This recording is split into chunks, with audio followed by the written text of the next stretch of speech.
მოგესალმებით. დღევანდელი ჟურნალისტური გამოძიება ნანა ნასყიდაშვილმა მოამზადა. გადაცემა ეხება სოფელ ტაბაწყურის მოსახლეობას, რომელსაც ტბაზე თევზჭერა აუკრძალეს და ამით შემოსავლების დიდი ნაწილი დააკარგინეს.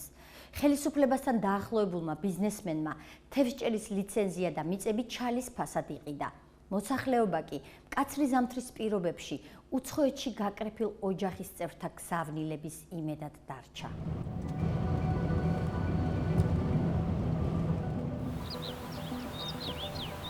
სტუდია მონიტორის გადამღები ჯგუფი სოფელ ტაბაწყურისკენ მიემართება. ის ბორჯომის ხეობის ერთ-ერთი ბოლო სოფელია.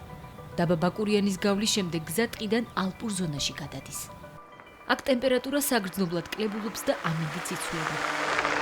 დაუსახლებელ ადგილებში 30 კილომეტრიანი გზის გავლის შემდეგ ტაბაწყურში ჩავდივართ. აქ მოსახლეობა მკაცრ ბუნებრივ პირობებში ცხოვრობს. ტაბაწყურში ზამთარი ოქტომბრის დასაწყისში იწყება და გაზაფხულის ბოლომდე თოვლი არ დნება. თოვლობის გამო ბაკურიანიდან ტაბაწყურისკენ მიმავალი მთავარი დამაკავშირებელი გზაც მაისამდე იკეტება. ტაბაწყურის ტბისპირა შეკრებილი მეთევზეები სოფელში არსებულ მძიმე სოციალურ პირობებზე საუბრობენ. ადამიანები ვართ ჩვენ აქ. 7 თვე თოვლის ქვეშა ვართ, 7 თვე. აქ არც გზა არის, არც საბანწყობა, არც ექიმი, არც არაფერი, ჩვენ რა უნდა ვქნათ ბოლო-ბოლო. თუმცა ზღვის დონიდან 2500 მეტრზე მდებარე სოფლის ირგვლივ ტყე არ არის. ამიტომ მოსახლეობა წივას ახმობს და შეშის ნაცვლად ღუმელში მასწავს. ეს აქაურებისათვის გათბობის ერთადერთი საშუალებაა. ტაბაწყურში და მის მეზობლად მდებარე სოფელ მოლითში მოსახლეობა მეცხოველეობას მისდევს. სოფელში კარტოფილიც მოჰყავთ, თუმცა მოსახლეობის შემოსავლის ერთ-ერთი მნიშვნელოვანი წყარო ეს ტბაა. კაცი რომ მოგდეს, კაცი. აი ერთი დაბლეტკა ვერ იპოვის აქა. რა ვქნათ? მარტო აქტივისტუნ არიან ხალხი აქ. მარტო სხვა არაფერი, ერთი ხე არ არის, ნახეთ ხო, ნახეთ. კარტოფილი იქნება, ეგეც მაროზმა გააფრინდება. ძელი იქნება, არა იქნება თუ ძელი იქნება, ვაფშე არ არის. ჩვენი ხალხი ჩამოსული იყვნენ აქ აი ტბის იმედით, სხვა რისკისთვის. აბა რა არის აქ? აი ჩვენ როგორ უცლებთ? აი ეს ხალხი როგორ უცლებთ? ტბის იმედით იყვნენ ჩამოსული. და მე საკონლოებს, ხო, არც მოსავალი, არც ხილი, არც პოსნეული. მეთევზეთა სოფლებს პრობლემები 2010 წელს შეექმნა. მოსახლეობა მოულოდნელად გაიგო, რომ ტბაში სათევზაოდ ვეღარ შევიდოდა, რადგან თევზაობის ლიცენზია კერძო კომპანიამ იყიდა. იყო შემოდგომა. მახსოვს ეზოში გამოვედი, როცა გავიგე ხმები ჩემს სახლის წინ, მაღაზიის წინ მოედანზე. ხალხ მრავლობა იყო. დავინახე მამაკაცები დგანან, შუაში დგას უცნობი მამაკაცი, პირველად დავინახე ვინც იყო, მოვისმინე ასეთი მისი სიტყვები. ახლა მეგობრებო, ტბის პატრონი ვარ მე. ეს ადამიანი სომხეთის პარლამენტის წევრი ვარდან აივაზიანი იყო. ის წარმოშობით სწორედ ტაბაწყურიდანაა, სადაც ბავშვობა გაატარა. ჩვენი სოფლელია თითო. 6 წლიდან აქედან გავიდა. მერე ისინი მისწავლეს, დიდი გაცი გახდა. აღმოჩნდა, რომ ტაბაწყურის ტბაზე თევზაობის ლიცენზია 2010 წლის 3 სექტემბერს ეკონომიკის სამინისტროში გამართულ აუქციონზე გაიყიდა. ტაბაწყურის მოსახლეობის თქმით, მათ რომ სცოდნოდათ აუქციონის შესახებ, თევზაობის ლიცენზიას თავად შეიძენდნენ. რასაც შენ უნდა გადაიხადო, იმდენიც მე გადავიხდი. მაგალითად ეს კარასი რო არის, ეგეც მე მოვიყვანე, წალგიდან მოვიყვანე. 115 ლარი მივეცი, მოვიდანე ჩავასხი. დბაში. ეხლა ის პატონი უნდა მოვიდეს იპატრონოს. აუქციონზე, რომელზეც ტბაზე თევზაობის ლიცენზიის გასხვესება უნდა მომხდარიყო, მხოლოდ ერთი კომპანია მონაწილეობდა, შპს ტბები. აღნიშნულ კომპანიას სახელმწიფომ ტაბაწყურის ტბაზე თევზაობის 20 წლიანი ლიცენზია 1832 ლარად მიყიდა. ვინ არის შპს ტბები? შპს ტბების საჯარო რეესტრში აუქციონამდე ზუსტად 4 დღით ადრე, 2010 წლის 30 აგვისტოს დარეგისტრირდა. კომპანიის 90%-იანი წილის მფლობელი კი ამ დროისათვის სომხეთის მოქალაქე და პარლამენტის წევრი ვარდან აივაზიანი იყო. ვარდან აივაზიანს ვრცელი პოლიტიკური ბიოგრაფია აქვს. ის 2001-2007 წლებში სომხეთის გარემოს დაცვის მინისტრიც იყო. მისი მინისტრობის დროინდელი საქმიანობის გამო ის შეერთებული შტატების ერთ-ერთმა სასამართლომ კორუფციაში ამხილა და 37 მილიონი ამერიკული დოლარის ჯარიმის გადახდა დააკისრა. რაც შეეხება საქართველოში აივაზიანის ბიზნესს, გარკვეული დროის განმავლობაში ის მის დამალვას ცდილობდა. სომხური მედიისათვის 2011 წელს მიცემულ ერთ-ერთ ინტერვიუში ის აღნიშნავდა, რომ საქართველოში ბიზნესი არ აქვს. 2012 წლის თებერვალში სომხური და ქართული მედია საშუალებები ვარდან აივაზიანის საქართველოში ვიზიტის შესახებ იუწყებოდნენ. მედიის ცნობით ვიზიტი თევზსაშენი ბიზნესის აწყობას ეხებოდა და ვარდან აივაზიანს ამ საქმეში საქართველოს შინაგან საქმეთა სამინისტროს მაღალჩინოსანი ეხმარებოდა.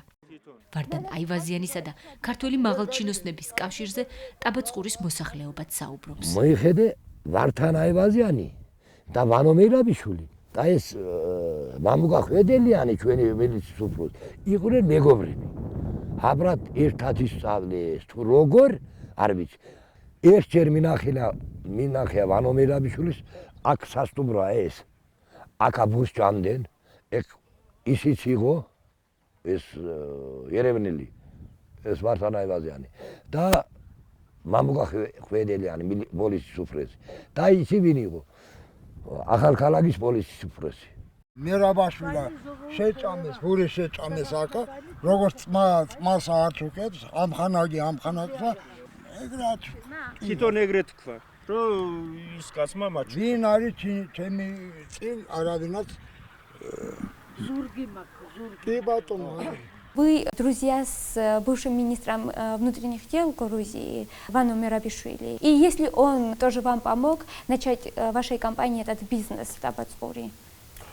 Я был знаком и очень рад был, что был с ним знаком.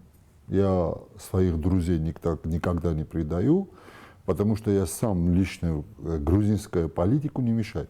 Что было экономически предложено, было принято. И для этого был разговор у нас.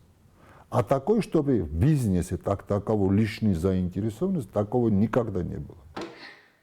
იმის გასარკვევა თუ რამდენად იყო ჩართული ვანო მერაბიშვილის სომხეთის პარლამენტის წევრის ბიზნესის აწყობის საკითხში, სტუდია მონიტორი ვანო მერაბიშვილის ადვოკატს დაუკავშირდა. გიორგი ჩივიაშვილის დახმარებით ჩვენ ყოფილ შინაგან საქმეთა მინისტრს კითხვები გავუგზავნეთ, თუმცა მან ისინი უპასუხოდ დატოვა. შეპასებების საქმიანობას ტაბაწყურის ტბაზე ეკონომიკისა და მდგრადი განვითარების მინისტრის 2010 წლის 20 ივლისის ბრძანებით დამტკიცებული დანართი ნომერი 1 არეგულირებს.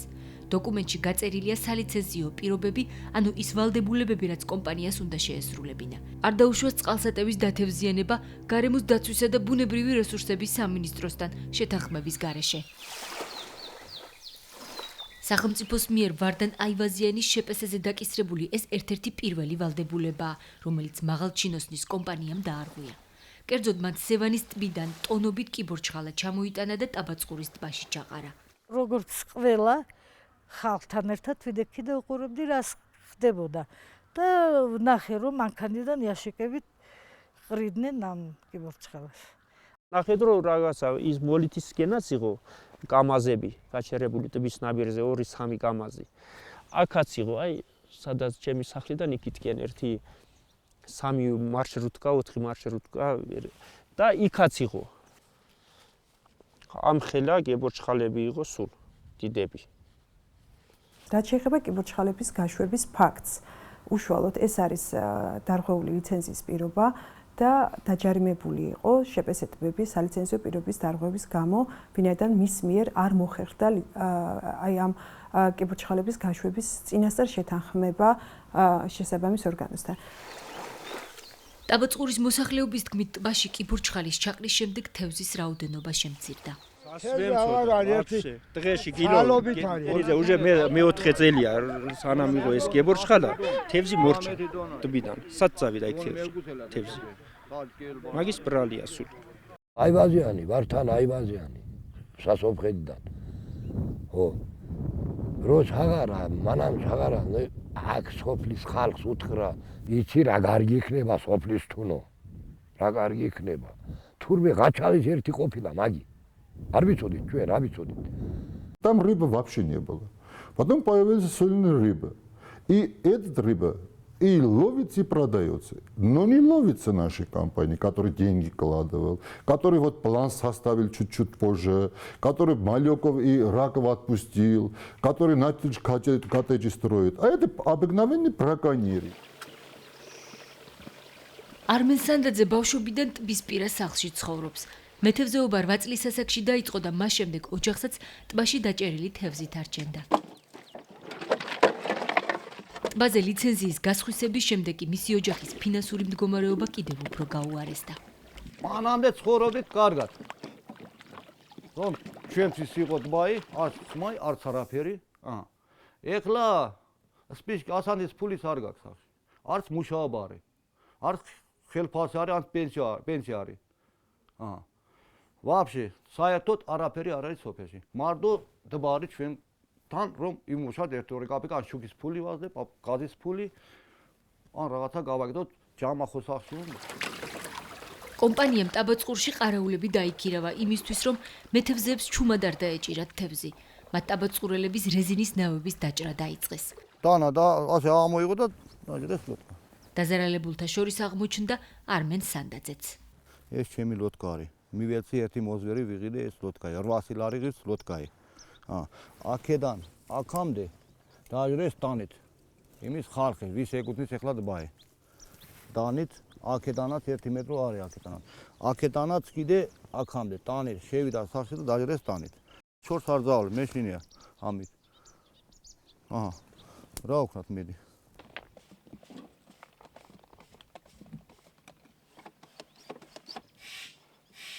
Armen Sandadzem ნავი თვითონვე შეაკეთა, თუმცა მეთევზეს მისი დაბერვა მუდმივად უწევს, რადგან ნავი ჰაერს უშვებს და ტბაშიც ხშირად ეჩუტება. ვართან მურადიანის ნავი დაჭრას გადაურჩა, თუმცა 2 წლის განმავლობაში ის მეთევზის ოჯახს ჩამორთმეული ჰქონდა. ჩემი ლოტკა იყო აქა, ტბის ნაპირზე იყო. და წაიღეს ეს კაცმა, ვინც იყო მაგათი ისა, ვინც პატრონობს. მე დავრიგე რომ რადო წაიღე ლოტკა შენ.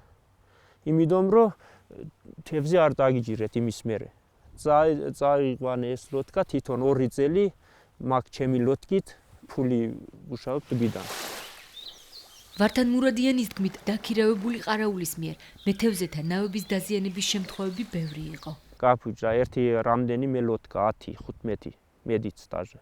ცხადია მსგავსი მოვლენა შეიცავს სისხლის სამართლის დანაშაულის ნიშნებს, ეს არის სხვის საკუთრების ხელყოფა და დაზიანება და ბუნებრივია ეს უკვე უნდა გახდეს მსგავსი ტიპის მოვლენები უნდა გახდეს გამოძიების საფუძველი, ვინაიდან შეუძლებელია რომ კონკრეტულ ყარაულს ან იმ კომპანიის თანამშრომლებს ვინმეს მიენიჭებინა უფლება, რომ შესულიყო და დაეზიანებინა სხვის საკუთრება. Местные рыбаки нам сказали, что охранники, которых вы наняли охранять озеро, резали им резиновые лодки. Вы в курсе этого? Вы знали об этом факте? Я вообще-то не в курсе, чтобы лодки резали. Но я еще в курсе, что говорят, что не позволяют там. Я могу любое время вам показывать, что эта рыба продается. კომპანია სახელმწიფოსაგან კიდევ ერთი ვალდებულება დაეკისრა. გარემოს დაცვის ინსპექციას თევზჭერის პერიოდში ყოველთვის 5 რიცხვამდე მიაწოდოს ინფორმაცია მოპოვებული თევზის შესახებ, სახეობებისა და ოდენობის ჩვენებით. თუმცა შპს არც ამ ვალდებულებას ასრულებდა და დაჭერილი თევზის შესახებ სახელმწიფოს ინფორმაციას არ აწვდიდა. სახელმწიფოს წინაშე კომპანიას კიდევ ერთი ვალდებულება ჰქონდა. მას ყოველწლიურად ეკონომიკის სამინისტროში უნდა წარედგინა შესაბამისი მოთხოვნა თევზის რესურსის მოპოვების კვოტის, ანუ რაოდენობის დამტკიცების თაობაზე, რაც იმას ნიშნავდა, რომ მოსაპოვებელი თევზის რაოდენობა კომპანიისათვის სამინისტროს უნდა განესაზღვრა. გარემოს დაცვითი ზედამხედველობის დეპარტამენტისგან მიღებულ წერილში მითითებულია, რომ 2 წლის მანძილზე კვოტის დამტკიცების თაობაზე ლიცენზიანტს არ მიუმართავს. რაზედაც შედგენილი იქნა ადმინისტრაციული სამართალდარღვევის ოქმი და შპს ტბები დაჯარიმდა 2000 ლარით. ადგილობრივი მოსახლეობა ლიცენზიის მფლობელისგან ისევ მკაცრ გაფრთხილებებს იღებდა. თვითონ თქვა რომ თუ კაცი ხარ, ეხლა მიდით შედით ტბაში. მერე ნახეთ უცბად ციხეში მიდიხართ. ყველას ეს აიბაზიამ ეგრე თქვა. ტაბაწყურის მოსახლეობის თქმით, მათთვის თევზაობაზე დაწესებული შეზღუდვების შემდეგ სოფლის მამაკაცებმა ქვეყნიდან წასვლა დაიწყეს. 31 წლის ჟანა ავაქიანის ქმარმაც 8 სულიანი ოჯახი დატოვა და მათი რჩენისათვის საჭირო თანხების საშუალებლად მოსკოვში გაემგზავრა. 80% ამ ჩვენ სოფლიდან ყველა ახალგაზრდები წასულები არიან რუსეთში. მის გამო რომ ტბაში არ უშვებენ რა. ადრე მანდ მუშაობდნენ, თევზს იჭერდნენ და მაინც 10 ლარიც ფული იყო ჩვენთვის, რომ ყოველ დღე 10 ლარი მაინც შემოსული იყო ოჯახში. ხო და ეხლა ყველას გაუჭირდა და წავიდნენ ყველა რუსეთში. ყველას უჭირს. მამის სახლში არ ყოფნისას ბავშვები უფროსებთან ერთად შრომობენ. დავი, ყველა საქმეს ბავშვებიც გვეხმარებიან, 2 ბიჭი მყავს, ყველანაირად გვიდგებიან გვერდში, ვასწავლი ხოლმე ზოგჯერ იძახიან პატარა ვართ, ვერ ვაკეთებთ, მაგრამ საქმე რო წინ წავიდეს, მაგის გამო ვაძალებთ ხოლმე, რომ მოდი ჩვენ გვერდში უნდა დადგერო, ეგ გავაკეთოთ. მამა შენი აქ არ არის. რუსეთშია წასული 72 წლის მანუშ სანდაძის შვილიც, რომელიც მანამდე ოჯახს ასევე მეთევზეობით არჩენდა. რომ მოვიდეს როგორ უნდა იმუშავეს, აბა ბავშვები უნდა ჩაიცვის, სკოლაში დადიან, ისა შალვარი უნდა, საროშკა უნდა, არ არის, ფული არ არის, როგორ უნდა მოვიდეს. ეს ჩემი დედა და მამა ჩემი. 10 წლის ტიგრანი მამას ტელეფონით კვირაში ერთხელ ელაპარაკება. ნახვით კი ბოლოს აპრილში ნახა. ეს არის. ვარდან აივაზიანის კომპანიას სახელმწიფოს წინაშე კიდევ ერთი ვალდებულება ჰქონდა. ლიცენზიის მიღებიდან 1 წლის ვადაში მას გარემოს დაცვის სამინისტროში უნდა წარედგინა მართვის 5 წლიანი გეგმა. მართვის გეგმა არის პროექტი, თუ როგორ განახორციელებს ლიცენზიანტი თავის თევზსამეურნეო საქმიანობას გარკვეული წლების განმავლობაში. თუმცა 5 წლიანი марთვის гегма დღემდე დამტკიცებული არ არის. Вы представили план, который не одобрили компания. Не одобрили, потому что там было очень много таких деталей, которых компания должна выправить. И до сих пор этот план не одобрен министерством. Вы очень сильно заинтересованы и осведомлены в этих деталях. Если вы скажете так, я спросите министерство. Вы говорите общую концепцию. Я предоставляю, я говорю, еще раз говорю, многие сейчас смотрят, какой, предположим, инвестиции, как ты что-то делаешь, да? Продолжение как получается? Кое-кто так сильно заинтересован, кое-кто кому-то очень важно. Я говорю, план есть. ლიცენზიანტის მიმართ გატარებული იქნა არაერთი საჯარიმო სანქცია ლიცენზიის გაცემიდან დღემდე. მათ შორის ერთ-ერთი იყო ასევე მართვის გეგმის თავის დადგენილ ვადაში წარმოუდგენლობა, რის შედეგადაც ლიცენზიანტის მიერ მოხდა მართვის გეგმის პროექტის წარდგენა, რომელიც იყო არასრულყოფილი, არ მოიცავდა ყველა იმ საკითხის შესრულების მდგომარეობა არ იყო ნათლად გაწერილი, რაც მას ევალებოდა სალიცენზიო პირობებით. აქედან გამომდინარე, ლიცენზიანტს მართვის გეგმა უკან დაუბრუნდა გადასამუშავებლად. გეგმის არარსებობამ ტბისათვის კიდევ უფრო მძიმე შედეგები მოიტანა. Из фарглებში უნდა მომხდარიყო ტბის დათევზიანება.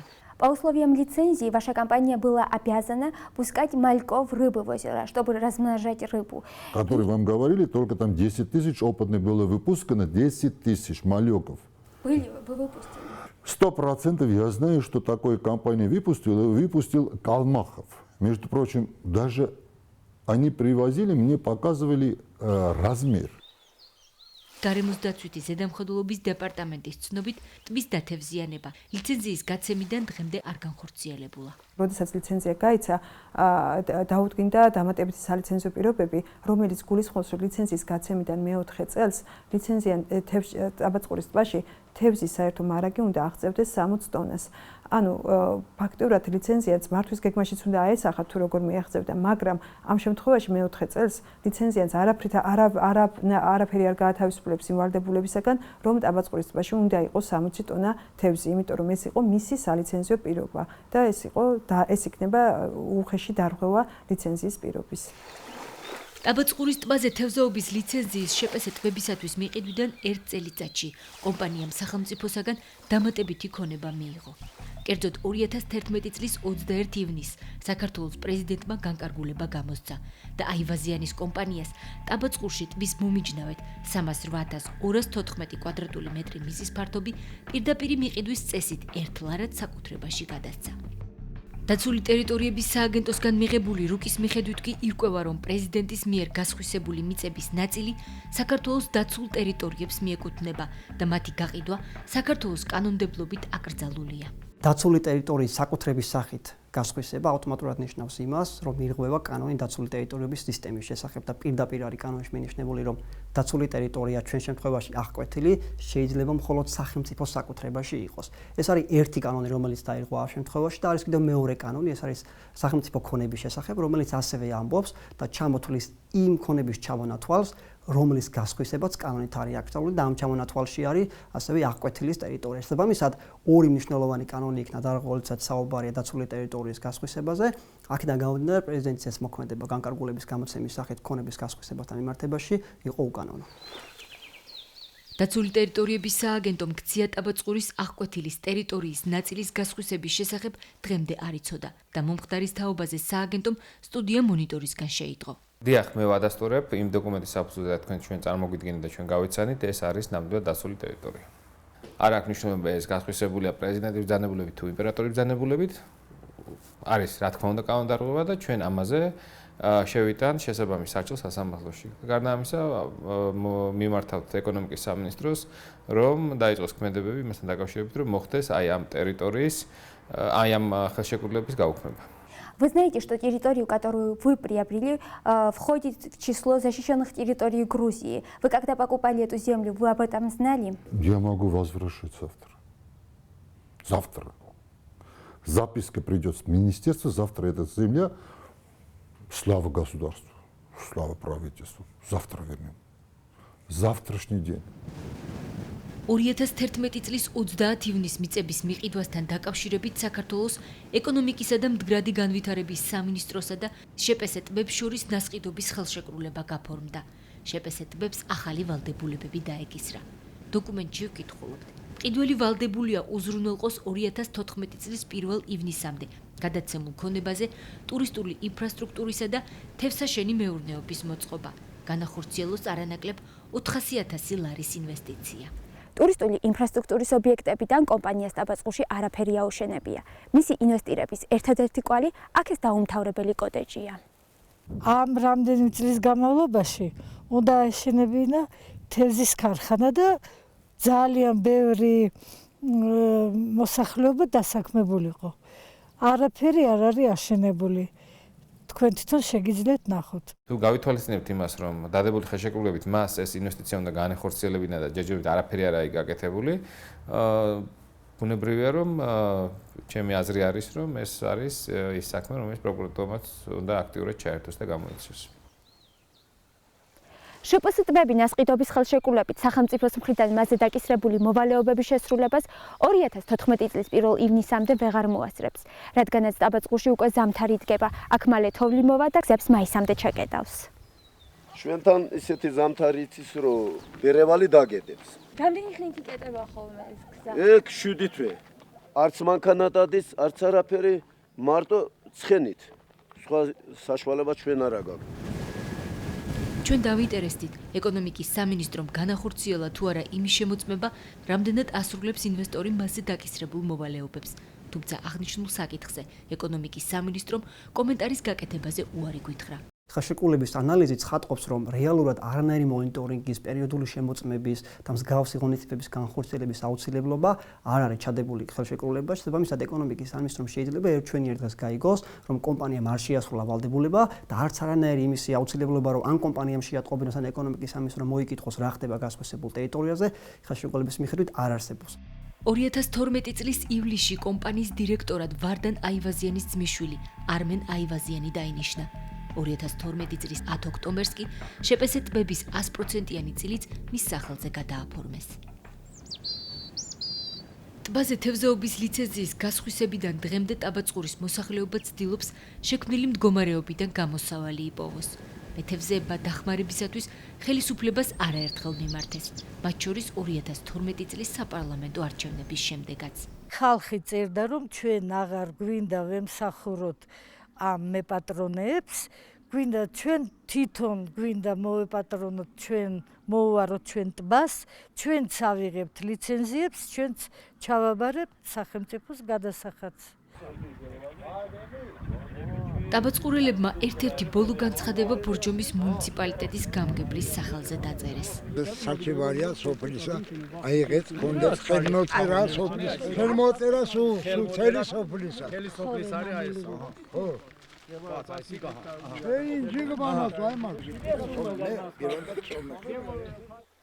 ტაბაწყურის და მოლითის სოფლების მოსახლეობა მოგმართა თხოვნით გაგვიწიოთ შუამდგომლობა ეკონომიკისა და გარემოს დაცვის სამინისტროებთან ტაბაწყურის ტბის ამდროიდელ მეპატრონეებისათვის ლიცენზიის გაუქმების შესახებ, რაც ჰქონდათ მეპატრონეებს შეპირებული სამუშაო ადგილები, ქარხნების აშენება, არაფერი შესრულებულა.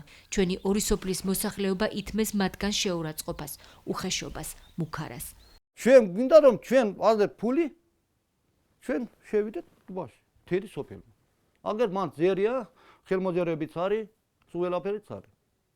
დაახლოებით 2 თვის წინ იყავია სულ. ბორჯომის მუნიციპალიტეტის გამგებელი დიმიტრი ბერიძე ტაბაწყურში შექმნილი პრობლემის მოგვარებაში ხელისუფლების ჩარევას აუცილებელ პირობად მიიჩნევს. ჩვენი პოზიცია არის რომ საიჯარო თემები ხელახლა გადაიხედოს, აუცილებლად უნდა იყოს მოსახლეობის ინტერესების გათვალისწინებული და უნდა მოხდეს ხელახლა გადახედვა ეკონომიკის სამინისტროს მიერ, რადგან ეს ხელს უშლის როგორც მოსახლეობის განვითარებას, ასევე აღნიშნული კომპანიის განვითარებას.